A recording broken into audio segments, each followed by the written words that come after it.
Welcome to Inside the Passion of the Professional, the podcast that goes beyond the job.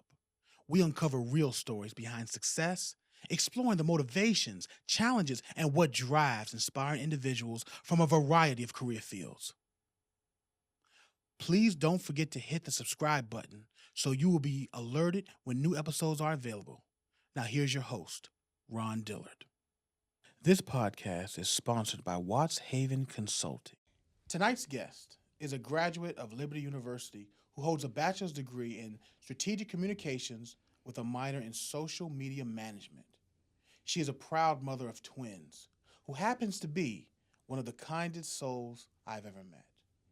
She is a woman of unpredictability as she's made the successful transition from working for a Fortune 500 company to becoming one of Richmond's finest firefighters. Everyone that I've told about this podcast has been waiting to hear her story. Inside the Passion of the Professional is proud to welcome Linia Jones. Linia, Yay. welcome. Thank you so much for doing this. Thank you for having me. Oh, yes, absolutely. So I do feel like it's important to start from the beginning, and we're going to move around a little bit. Okay. But where were you born? I was born here in Richmond, Virginia. We're here in Rico Hospital. Okay. To be exact, born and raised. I've never left Virginia. Okay. If you were to relocate to somewhere else, where would you want to go? Anywhere in the world? North Carolina. Charlotte I love Charlotte. Okay. I was introduced with CIAA. Okay. And I love Charlotte. It's like being here. Yes. But, it's different. Okay, different. Do you have any other siblings? I do. I have I have 3 siblings total. Okay. One has passed away. Oh, I'm sorry and I have I have a brother and a sister that are still living. I'm the baby. You're the baby. Okay. All right. How important is family to you? Family is very important. Mm-hmm. Like, my family is my why. Okay. That's why I do what I do. Mm-hmm. Now, you've always been. This is off the cuff, off the cards question. You've always been kind, and in my lifetime, I haven't found a whole lot of very, very attractive women who are very kind, very cool. Why would you say you're such a kind person? I really don't know. Okay.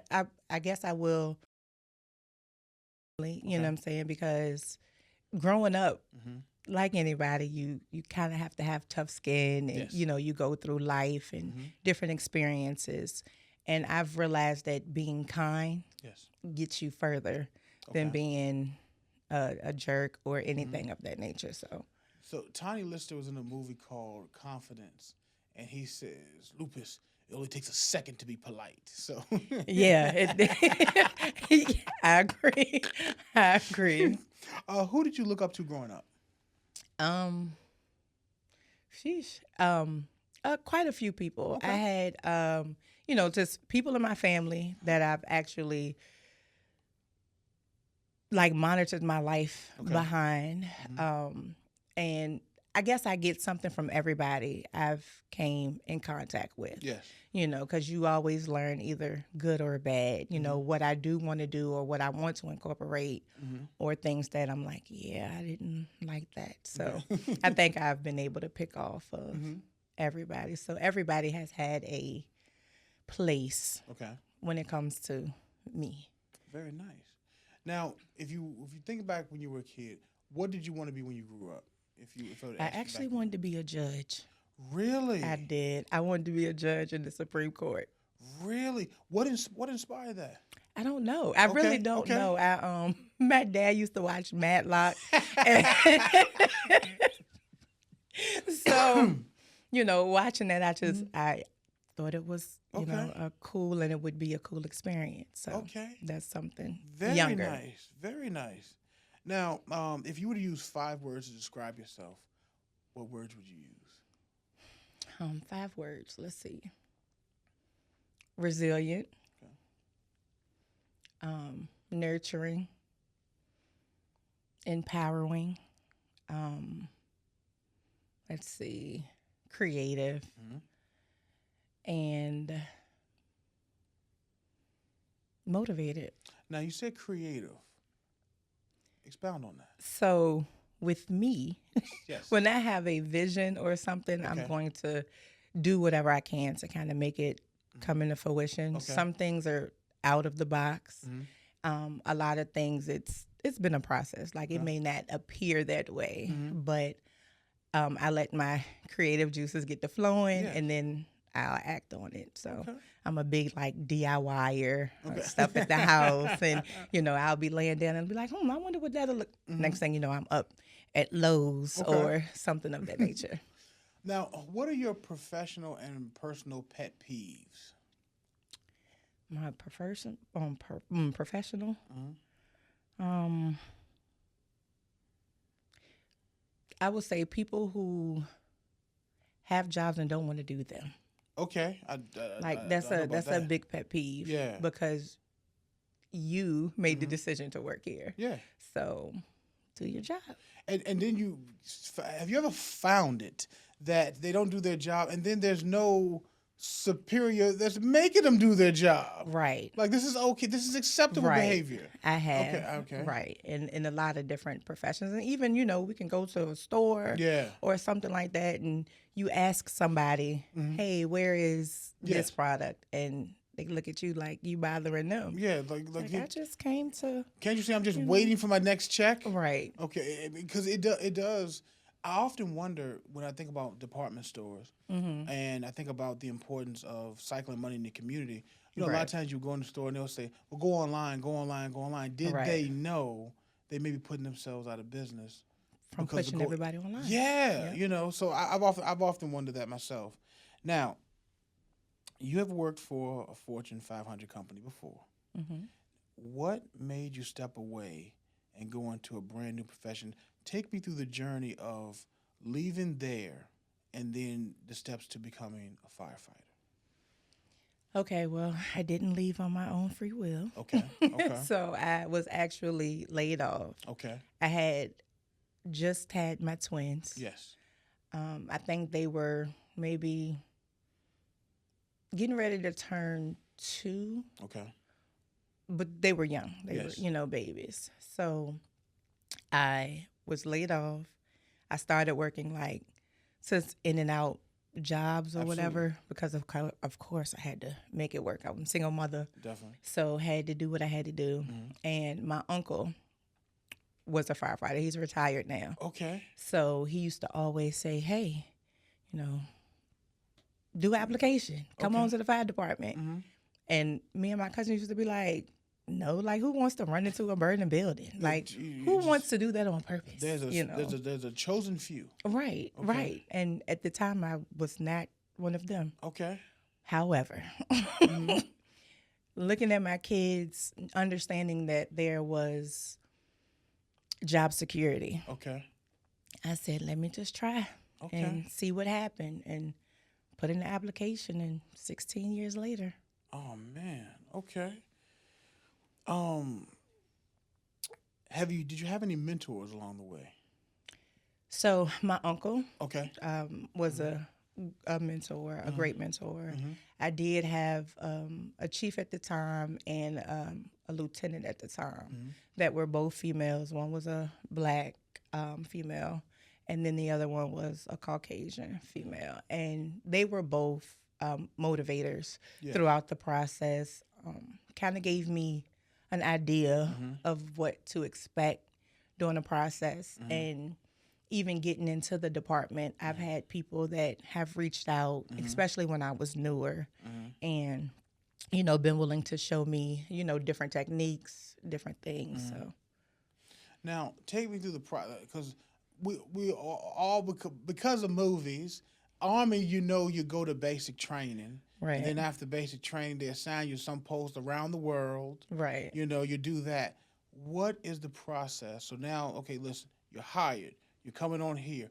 What happens next? Okay, so when I came out, because Yes. it's changed a couple of times Okay. since then, but when I came out, it was 20 weeks of an academy. Okay.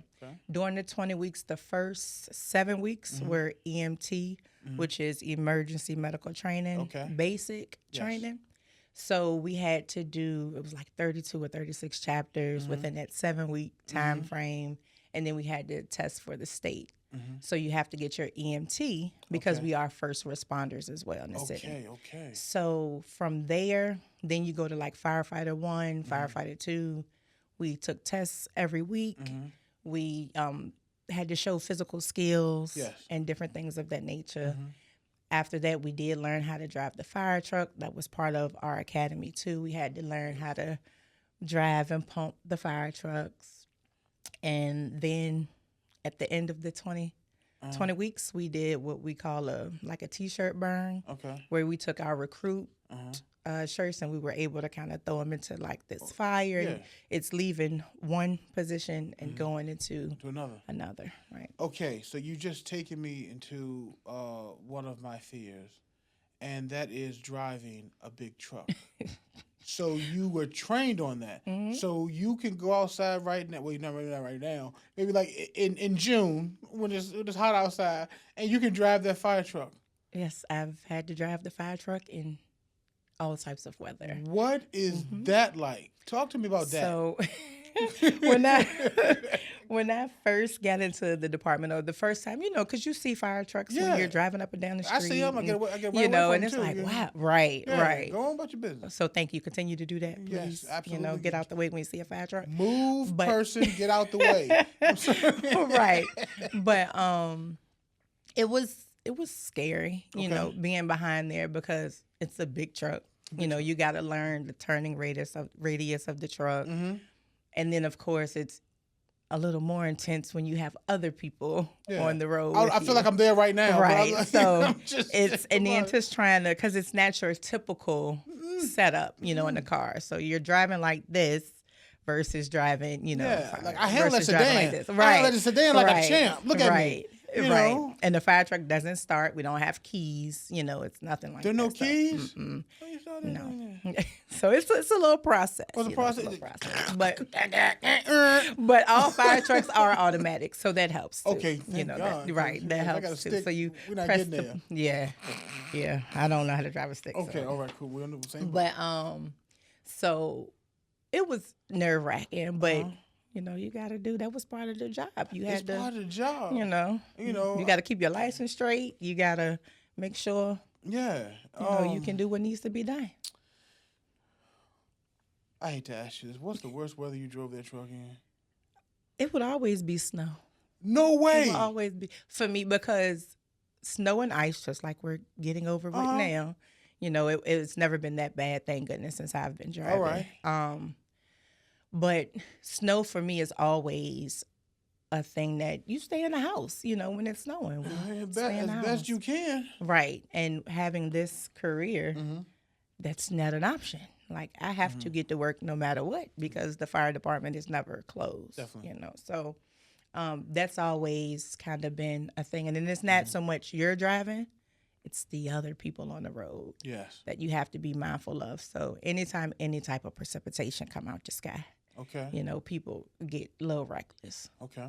So Now, let's talk about, did you ever find it physically challenging doing your training? absolutely. Okay. Absolutely. I think that's kind of why I'm a little heavier now into the gym, because it is physically taxing on you. Okay. You're putting on all that gear. Yes. You got a job to do Yeah. You when gotta those move. tones go. Okay. So the whole thing, you have to have some level of fitness. And granted, a lot of stuff, if you learn the techniques, it's cool too. But you have to have like levels of endurance and stamina in order to.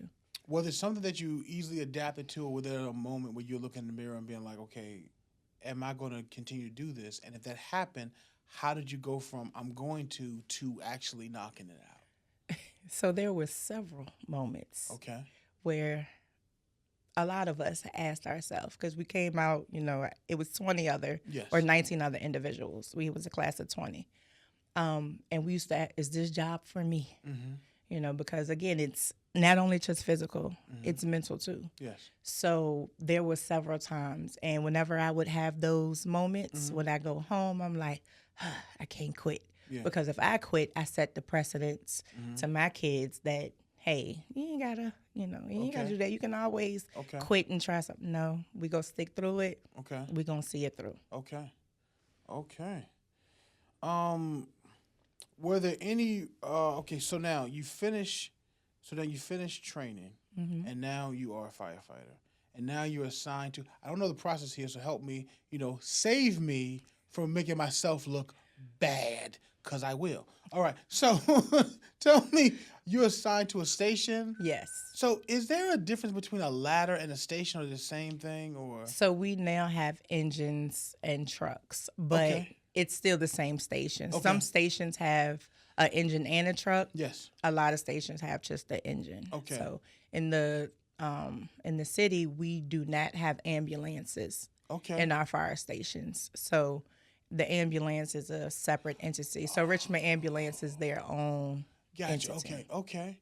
All right. Now you get assigned to a station. Mm-hmm. Is that based off of need, based off where you live, based off of, or do we know? You know what? That's a great question. Okay. I think it's just, of course, it's based off the needs of the Definitely. city. So you have to have space Yes. in order to, place a body. Mm-hmm. And then I think throughout the training process, Mm-hmm.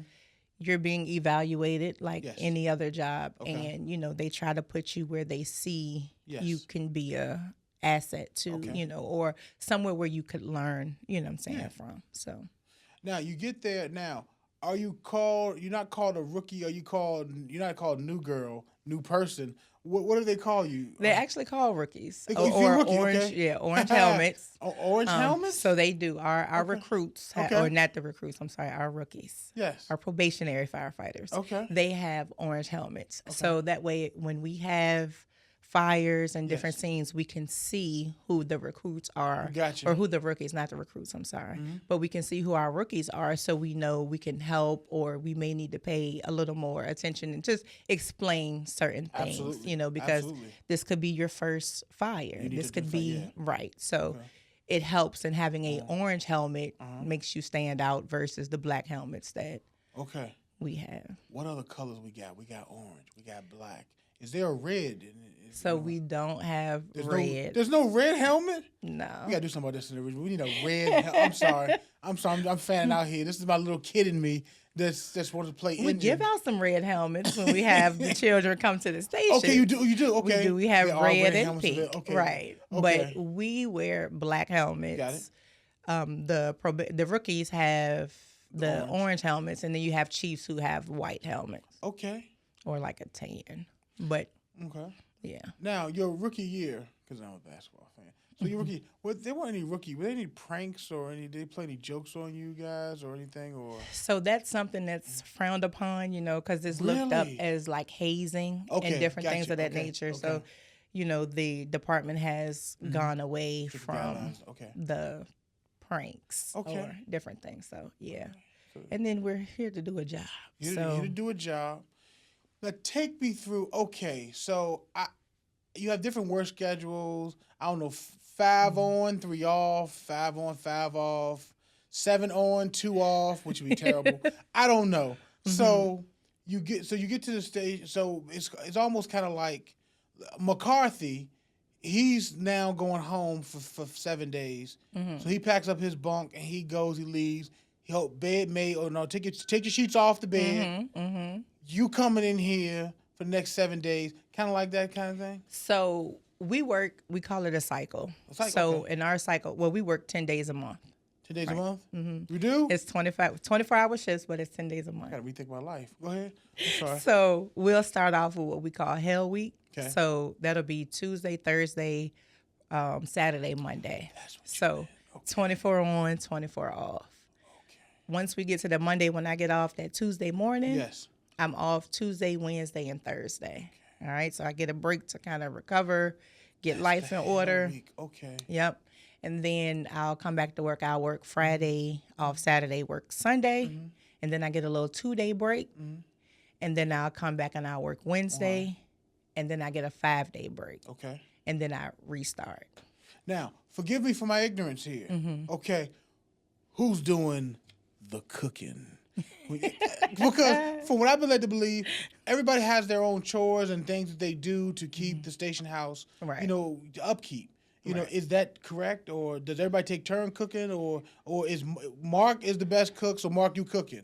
So it will vary from station to station. I know at my station, if my captain is there, my Yes. captain does the cooking. He's a chef. Shout out, captain. Okay. But he'll do the cooking. Outside of that, we'll take turns. Okay.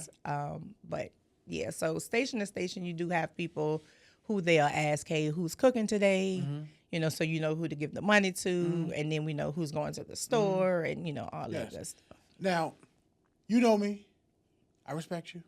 Forgive me. Because it's 2026, and I can't believe I'm about to ask this question. Forgive me. Here we go. What's it like to slide down the pole? I'm so sorry.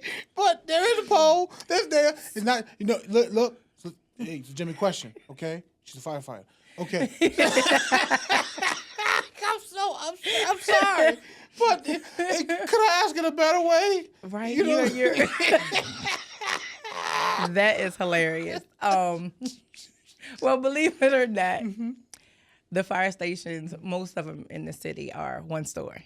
So we don't have posts. Really? Okay. We did have a station when I first came in that did have one. So yes, I made sure I slid down that way. Okay. And we actually do have stations now that are, have been built recently that do. But I think some people underestimate sliding down a pole because you actually have to be really careful when doing so. Okay.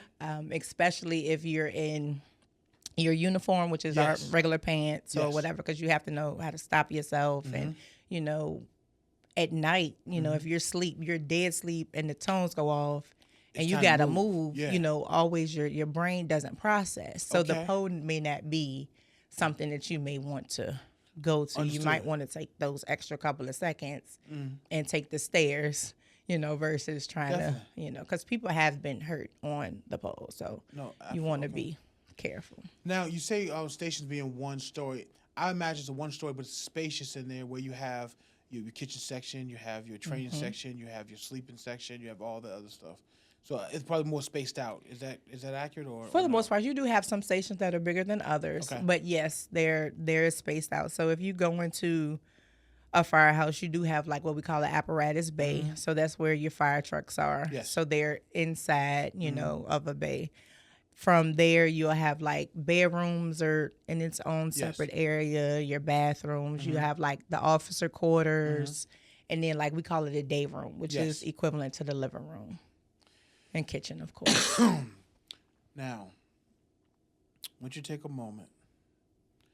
I want you to take me back to your first week or your first call. The alarm goes off. It's time to move. What's going through your mind? Is it, I'm trained, I'm going through my training, boom, boom, boom, boom, boom? Or is it, oh my God, here we go? I don't know if I can curse on here. You can do whatever you want to say on this one. The first call, I was like, oh shit, this is real. Okay. Like, shit about to get real. It just got real. Okay. Like, oh my God, I'm really about to do this. Understood, So, that's, how it was. And then getting to the fire truck, putting on the gear and heart racing, sweating like, all right, I know I was in the academy. I did these 20 weeks.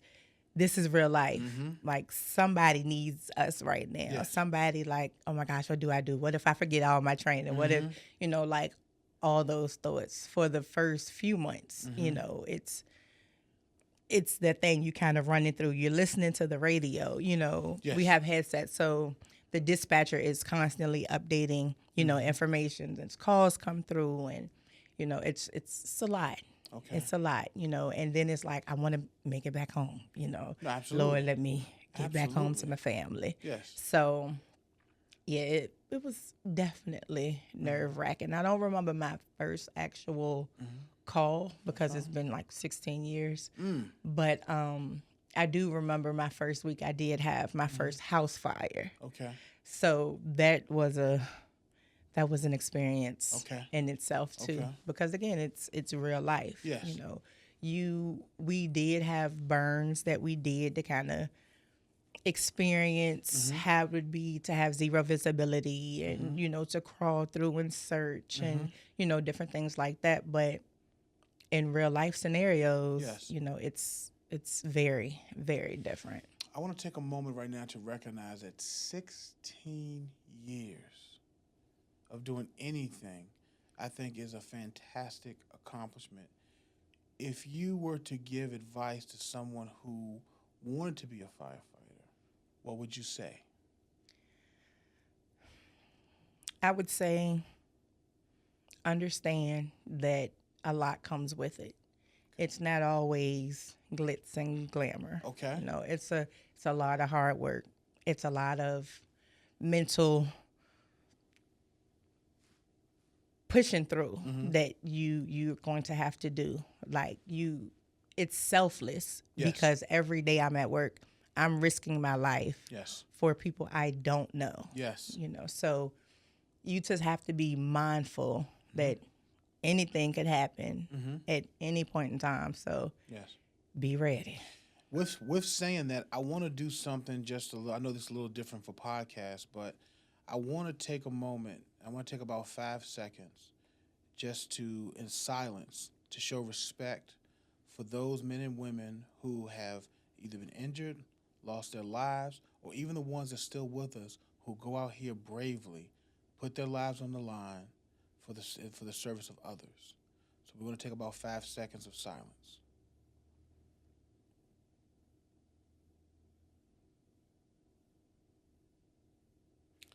Thank you so much, everyone. I just wanted to take a moment just to recognize that because it's a noble profession. It's not easy. And again, to do it for 16 years, I don't know what you've seen, but I do thank you for your service and for your bravery. Thank you. You know. This presentation of Inside the Passion of the Professional is sponsored by Ron Winston Entertainment's new catalog release of theatrical productions, short and feature films. Now available on YouTube TV, Ron Winston Entertainment delivers hard-hitting stories that provoke thought, spark conversation, and hopefully inspire. Just type in Ron Winston and look for the RWE logo.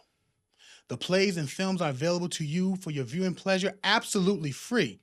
Please don't forget to hit the subscribe button. Please note, When We Pray on Them is available exclusively on Tubi. Do you still get nervous? Absolutely. Really? Absolutely. Okay. Whenever the tones drop, like there's still a kind of a heart, palpitation because you don't know, what you're going to. Okay. And again, somebody's life is in your hands when you respond. So I feel like if you don't get nervous, then you may need to take some time. Okay. Because it's, to me, being nervous and like, you can be nervous, know your job, and do your job. You can. So there has to be some type of response. Yes. When the tones hit that, it's like, even if you're excited, there's still a level of nerve because you don't know. No, because you're going into the unknown. Right. Tell me this, and I hope this does not happen often. You get a call at 11 o'clock. No, let's say 1 a.m. Mm-hmm. You're back at 4 a.m. Mm-hmm. Is it possible to get another ring at 5 a.m.? Mm-hmm. Has that happened before? Absolutely. Even I don't know. Absolutely. Boots is stacked. I done climb back into bed. And the tones go back off. Really? Mm-hmm. Man. Yep. So I hope that doesn't happen often. But goodness. Yeah. Whenever them tones drop, so we'll go to a call, do whatever needs to be done on that call. Mm-hmm. Once we get back on the truck and we hit in service, you can go straight to another call. I was going to ask that. Okay, so that's possible. So there's no real downtime. So you could run a cardiac arrest, handle that, and clear up from that scene, and now you're going to a house fire. Man, I've always thought that once you came back from from that call, that maybe there was okay, you guys got 10 hours before you get another call or something, but it's still... No. You have stations that are back to back to back to back. Okay. So, and, a lot of people, we don't just fight fires. 85% of our calls are medical calls. So whenever you call and you say, hey, I'm having problems breathing, I'm having chest pain, any type of anything Do you show up that's with a like different threatening. uniform? Okay. So we have station uniforms. Yes. The only time we'll put on turnout gear is for like alarms, Okay. fires, structure Okay. events. But outside of that, we're in our regular, just our pants and Okay. our t-shirts. Wow. Okay. How much does the gear weigh when you go in full firefighter mode? How much does the gear weigh? So the gear's about 75 pounds. 75. In addition, yep, all full gear. And then if you want to add a water can and some tools, it can take it up to almost 100 additional pounds. Now, this question strictly for the ladies. How do you become an effective firefighter and keep nails like that?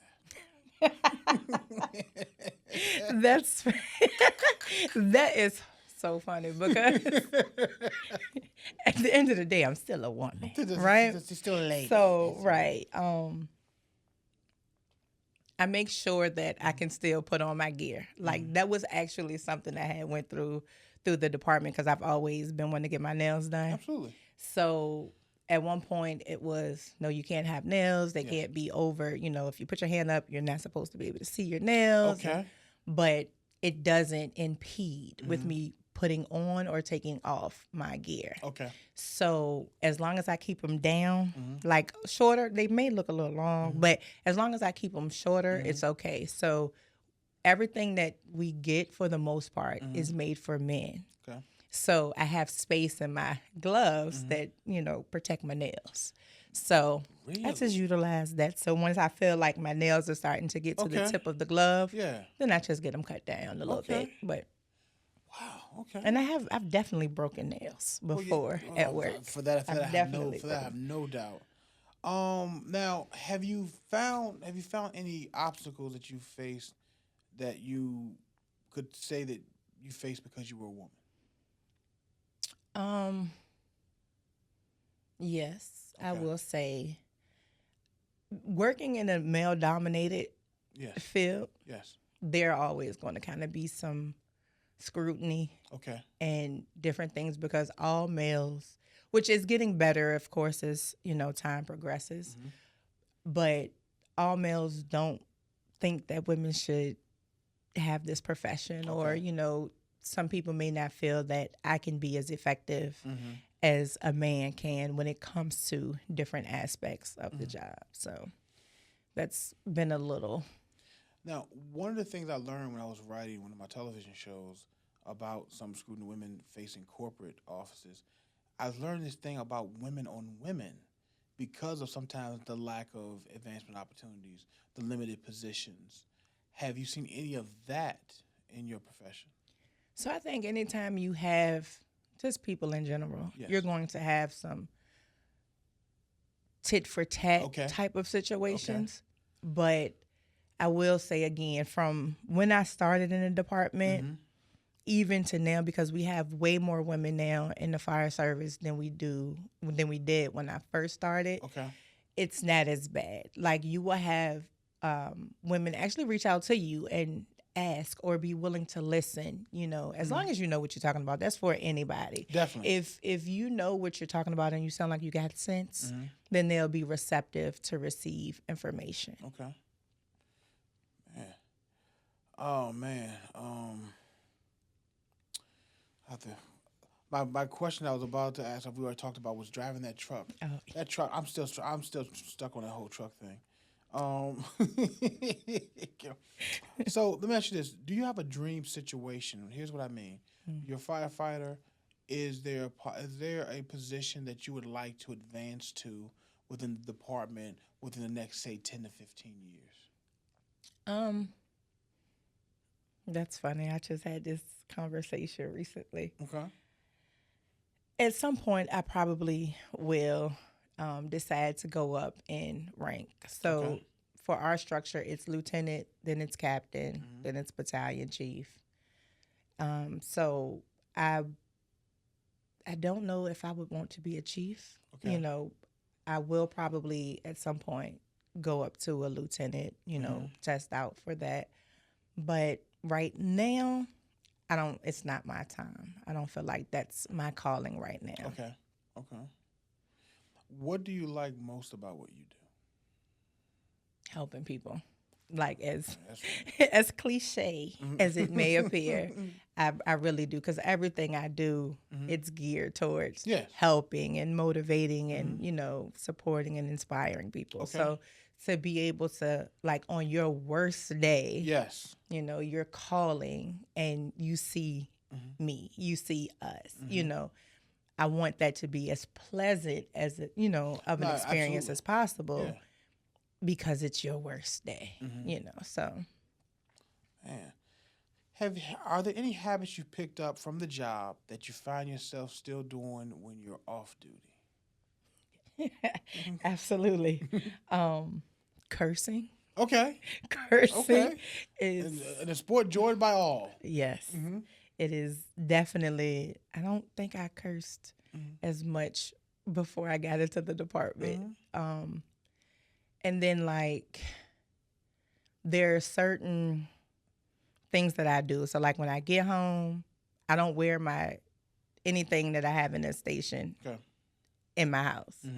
So, just that process of stopping at the door, taking everything off, going to shower, and then I can't get my day started until I wash the firehouse off me. Okay.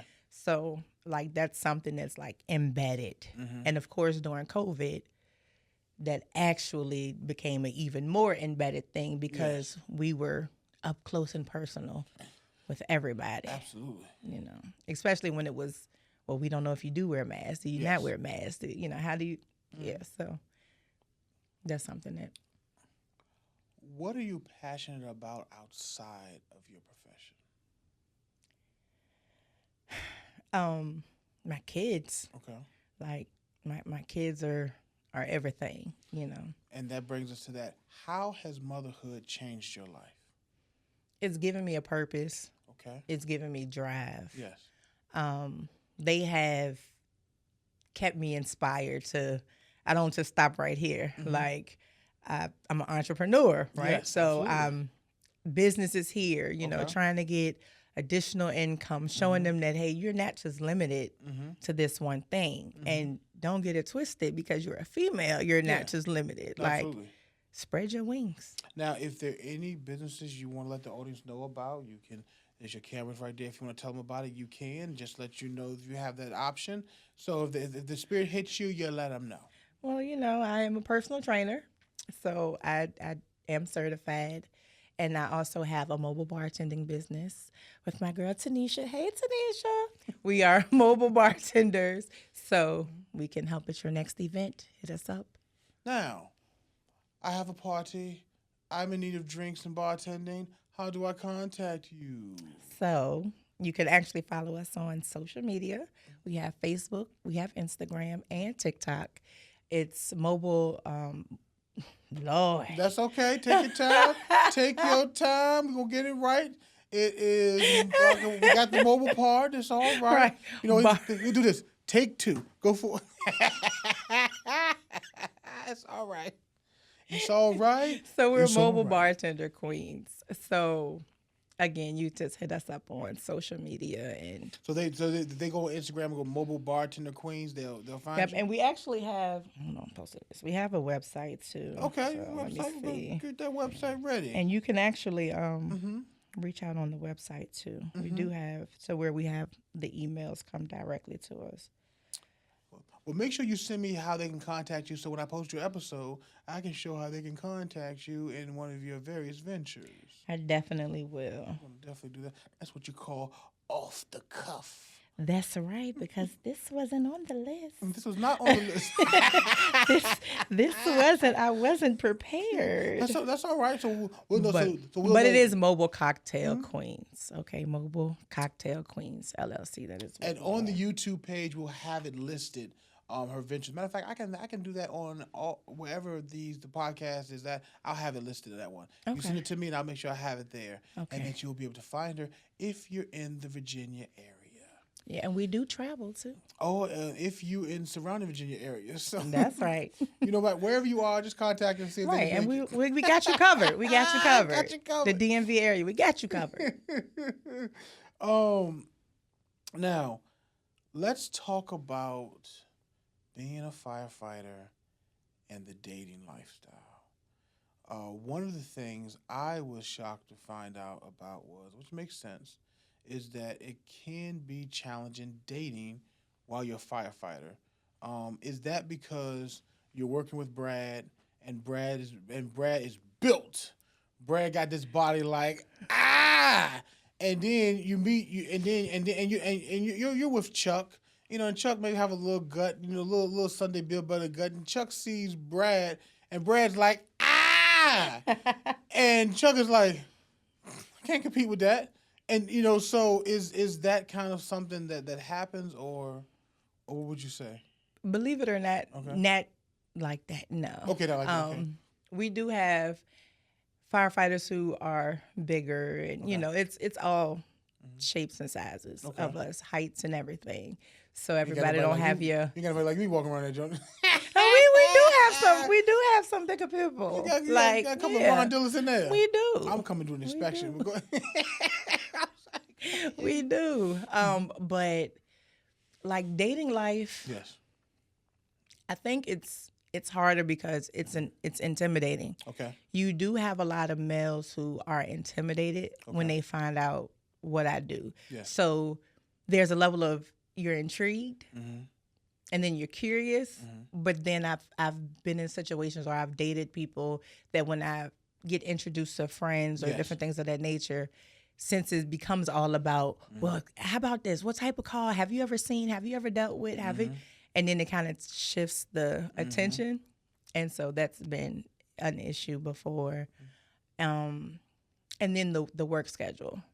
It takes a strong person to deal with the work schedule because I am gone for 24 hours, you know, for 10 days. Yeah. So that's a lot because you're supposed to do what you're supposed to do when I'm not there. So there's a lot of trust that has to go into that. There's a lot of, you know, different things. And I mean, I do work with guys. So it's definitely going to be like. And it sounds like if someone's going to be serious about dating you, they have to, first of all, remember how you treat them, Right. and your dedication to them, not the mindset of what you think someone else would do or what most people would do. Right. They have to recognize you for the individual you are first, or it's going to be a problem, you know. And I understand that because I know in my dating circles, you know, I treat my women very well, so well that they look at me like, "What's wrong with you? What are you hiding?" Right. And it's like it's too good to be true. It's too good to be true, exactly. So then I hear, well, most guys would do this, and I'm like, I'm not most guys. So I think that someone has to be secured to be like, you know what, I can't sit here and go bananas on you until I got some evidence, and I'm not looking for any. Okay, Absolutely. So that's okay. Absolutely. So Okay. you have to be strong. You have to be trusting. Yes. Like you can't date me and think that because you may have seen this on TV, Yeah. because that's not always how Okay. it is, Okay. you know. But it does prove to be a challenge, you know, sometimes. And even that with just the intimidating aspect of just being a firefighter, but 24 hours is a long time to be away from your, you know, significant other, you know. So now granted, you can come to the firehouse, you know, you can visit there, you know, things you could do, but it's definitely hard. And then you also have to understand when I get off of work sometimes, there may be moments where I don't want to talk. I don't want to deal. Like I have to process and deal with whatever I had to deal with, you know, while I was at work. You know, I think when you have challenging relationships, because it doesn't just stop at the firefighter. If you have somebody who's building a business, who's trying to build a company, there's going to be time away from it. Maybe sometimes the same 24 hours. Right. I think it's really important about doing what you can with the time that you have. Because I agree. if you really dig this person, there's going to be time, concession time you're going to make for them that otherwise wouldn't be made if it wasn't a smooth, easygoing relationship. Right. And I think that people have to remember that. That's fair. Okay. Yep, I agree. What's one of your guilty pleasures? Swiss rolls. Okay, Swiss. Okay. That is a guilty pleasure. Okay, Swiss mine. rolls. Nothing Yes. wrong with little Swiss rolls. And how did you develop your passion for working out like you have? The job. The job, Like, okay. when I first started, like I said, I'm a mother of twins, so Yes. my babies were young.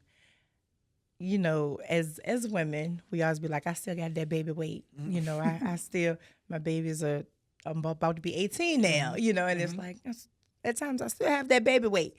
But because I wanted to be effective Yes. in my job, and I Yes. wanted to be agile and be able to, if someone goes down, a firefighter goes down, or if I'm, saving a person, a civilian, I want to be able to do my job and do my Absolutely. job as effectively as possible. So I started working out. I'm a homegirl of mine, my best friend, Danielle. She's in the military and she's a firefighter as well. Okay. So I started working out with her, and from there it just kind of grew into a thing. Now, okay, 2 questions for you. One of them is, you're not just a mother; you're a mother of twins. Correct. What was that like? 'Cause one baby, it's like you got one baby, you got 2 babies, and at the same time, same age. What was that like? What has that been like? Never a dull moment. Okay. Never a dull moment. Okay. It was challenging, or can even to this day, because even though they're twins, like mine are fraternal. Okay. So they don't look exactly alike, right? You can tell the difference, but everything is different. Like anybody who has twins knows you might have one social twin and one not so social twin. You have one who is outspoken and lively and one who is more reserved and quiet. So Really? they are 2 separate people. And when they were younger, I swear every 3 to 6 months, I would think this twin was this way, but they would flop. So then I got the twin that used to be quiet is now my talkative twin. Now my one that's crying all the time. Now my one that, So it was never a dull moment. Overwhelming a lot of times, but never a dull moment. Now, back to this bartending business. One of the reasons I think I've never ventured out to be a bartender is because learning these drinks, how to make the drinks, then how to make a good drink. Right. So you listen, you got the day job. I got all the stuff in my mind. Bells are ringing. I got to do this, and this. How you keep all these drinks? Or do you have a sheet of paper to be like, you want a what? Hold on, I got you covered. Give me a second. How does that work? It's funny. So when we've had the gigs that we've had thus far, yes, most of the time people have an idea like, okay, I'm gonna have a tequila, I'm gonna have a vodka, I'm gonna have a, whatever alcohol spirit that they choose to, have, they'll have it. And then we may look up, drinks that we could offer, for that particular situation. So like our last one we had was like the rodeo, because everybody was in the boots and the boots on the ground type thing. So the drinks were geared towards, Really? like boots on the ground and howdy ho and different things like that, just based off of what you now, wanted. Now that all you got, if somebody says I want an old fashioned. It just depends on the liquor that's available. Gotcha. Okay. So if it's not available, then then obviously we won't be able to do it. But this is the boots on the ground. right. Okay. But if you see your particular spirit that you like, and you be like, hey, can I have? And again, like anything else, if you might have forgot how to make it, it's nothing but to Google away, and we know the pours, the different things, because we did have to go through the certification process. Definitely. So we know how much alcohol, how many seconds to pour, so on and so forth. There's a second limit? Oh yeah. Man, yeah. But okay, so you go, okay, I'm sorry, fascinating. So you go to learn to make these drinks. Mm-hmm. While you get your certification, do you have to learn like 50 drinks, or is it more so about the process behind it? It's more so the laws and like, stuff behind it. Fail. Okay, no. They did have some drinks on there though that you did, and those were the drinks that we used to kind of build from. Definitely. So we would make those drinks until we kind of got it. And, when you're bartending, what you learn, you should not be drinking while you're bartending because it will mess up. You should not do that. No. So that's what I've been doing wrong. That's probably it because it messes up your pores. You know, you got it, then you start slowing down a little bit, but you're pouring too much. I feel like everything's moving the same. Exactly, but it's not. It's not. It's not. Okay. And we've learned that trial and error. We learned that while we were playing around trying to get the drinks. You know, we're tasting it because you got to taste it to make sure, it's good. And eventually you'd be like, That reminds me of a funny story. Denzel Washington talked about he was making a movie that I've never seen called For Queen and Country. And in it, they're supposed to be drinking. So they was like, we're supposed to be drinking. Let's get drunk. Right. So then they get drunk, and the director's trying to do that. He's like, cut, what are y'all doing? He's like, what do you mean? We're brilliant. We're drunk. What are you talking about? This is what, he's like, no, you go home. Right. So, right. Yeah, because it messes up. You may look at it in one way, but your drinks will suffer from it. Okay. You will. Yeah. So that's why you see like most bartenders, they do not drink. Yes. And plus it'll mess up like if you work for a club or you're taking away somebody's money, the business owner's money, or, if you're doing an event, then the person who's throwing the event, you're shying them of what they spent, Definitely. Because you get a little loose at the hand and, yes. Once you cover it with like the ABC license and stuff, you have to be mindful of that type of stuff too. So, yeah. I love the discipline. Man, so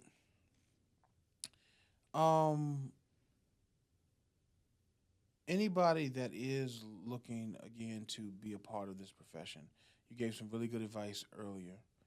What else would you say to someone who really isn't sure this is what they want to do? What would you think would be the determining factor of if you really want this, then go for it, or if not, then probably find something else? They're on the fence about it. I would say, one, you want to make sure you are mentally ready. Okay. Because we see calls and we deal with calls where we're dealing with babies. Okay. It's not like only adults have medical situations. Yes. You have babies that, have been shot, babies who are cardiac arrest and, different medical issues. Yes. So you have to be able to do what you're supposed to do and be able to function after it. Absolutely. Because remember, when we get this call, we might have to do this here, but then once we clear up, we could potentially go to another one, Absolutely. So you have to make sure, I would say just make sure that this is something you really can handle. You have to be able to handle blood. Seeing blood, smells is a big thing. Okay. That's a big thing. Because I can smell something now and it trigger a response to a call or certain things like that. So, and then when you get in it, make sure you have a therapist. Okay. Like therapy is a big thing. I'm an advocate for therapy just in general, but especially in public service because we see so much and we deal with so much. Like post-traumatic stress is real. Things of that nature is real. So you want to be able to navigate through and not allow it to consume or take over your life. Man, words of wisdom. We thank you so much for that. Now, we're going to begin our last word segment with a questionnaire created by Bernard Pivot, made famous by the late James Lipton on Inside the Actor Studio. May he rest in peace. Lene, what is your favorite word? Hey. That's my favorite word. I say that everywhere. I'm going to hype you up. Hey, get it, girl. That's my favorite word. Oh, what is your least favorite word? No. What turns you on? An intellectual, like being able to hold a conversation. Absolutely. And being open-minded. Okay. What turns you off? A naysayer, a negative Nancy, like someone who is always trying to find the bad in things. Okay. What sound or noise do you love? I'm a big music person, so I love music. Okay. What sound or noise do you hate?